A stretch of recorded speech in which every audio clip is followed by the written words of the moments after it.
تو خدا را یہ جو احساس ہمیں پیدا ہو رہا ہے،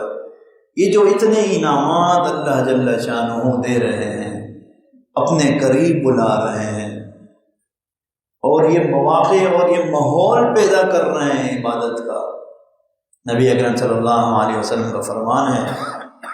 کہ جب رمضان آتا ہے، اذا دخل رمضان فتحت ابواب السماء، ایک روایت میں فتحت ابواب الجنہ، ایک ہے روایت میں فتحت ابواب الرحمہ، 3 روایت ملتی ہیں کہ جنت کے دروازوں کو اللہ کھول دیتے ہیں رمضان کے آتے ہی، رحمت کے دروازوں کو کھولتے ہیں رمضان کے آتے ہی،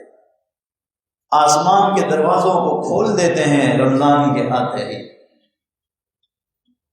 اور وغلقت ابواب جہنم، اور جہنم کے دروازوں کو اپنے بندوں کے لیے بند کر دیتے ہیں۔ وَسُلْسِلَتِ الشَّيَاطِينَ،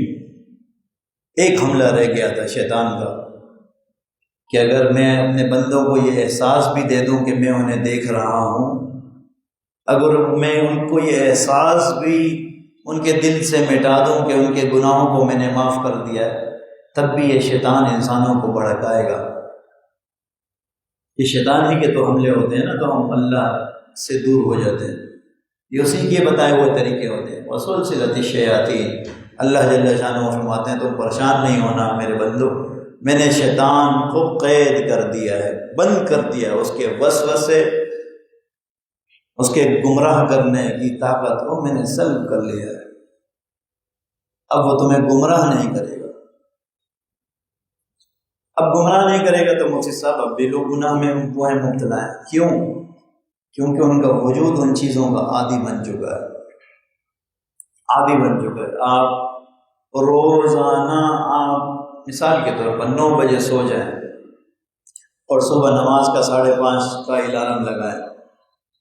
آپ یہ یقین کر لیں آپ روزانہ الارم سے اٹھیں گے 40-50 2 مہینے، کسی دن آپ کا الارم نہیں بجے گا، آپ کی آنکھ خود بخود کھل جائے گی، ایک آپ کا وجود اس طبیعت پر ڈھا جاتا ہے، آپ کی طبیعت مانوس ہو جاتی ہے اس سے۔ تو اب یہ جو رمضان کی یہ ماحول ہے اللہ نے جو ہمیں عطا کیا ہے، شیطان بھی بند کر دیا جو اللہ سے ہمیں غافل کر دے، غفلت میں ڈال دے، اللہ نے یہ احساس بھی ختم کر دیا کہ ہم گناہ گار ہیں، ہم نافرمان ہیں، اللہ جل شانہ ہماری مغفرت نہیں فرمائے گا، وہ بھی اللہ نے احساس پہلے روزے رکھتے ہی ختم کر دیا۔ غفر لہ ما تقدم من ذنبہ، جاؤ میں نے تمہارے سارے گناہوں کو معاف کر دیا، ایک روزے سے،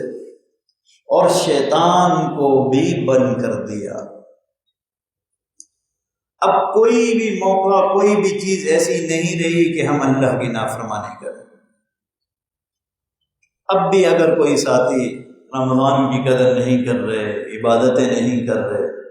اللہ کے قرب کو نہیں پا رہے، وہ سب سے بڑے خسارے میں ہیں۔ حضور کی ان کے لیے بد دعا ہے کہ وہ تباہ و برباد ہو جائے جس نے رمضان کو پایا اور اپنے گناہوں کی مغفرت نہ کروا پایا۔ اللہ اکبر۔ تو یہ رمضان جو ہمیں حاصل ہوا ہے، پہلا احساس کہ ہمارا رب ہمارے ساتھ ہے، ہمیشہ، ہر وقت، ہر لمحہ، لا سینۃ ولا نوم، نیند نہیں ہے، اونگ نہیں ہے، ایک جھٹکا نہیں ہے نیند کا کہ وہ غفلت میں ہو جائے۔ بھائی ایک ماں 5 بچوں کو اپنے پیٹ سے جن کر انہیں پال سکتی ہے، تو یہ رب پوری دنیا بنا کر کیوں نہیں انہیں پال سکتا، دیکھ سکتا، نگہبانی کر سکتا؟ ایک انسان 5-5 10-10 بچوں کو، 10-10 انسانوں کو پال لیتا ہے، تو وہ تو رب ہے جو خالق کائنات ہے، وہ ہر ایک انسان پہ نگاہ کیے ہوئے ہے، ہر ایک، مجھ سمیت آپ میں سے ہر ایک کی طرف نگاہ ہے۔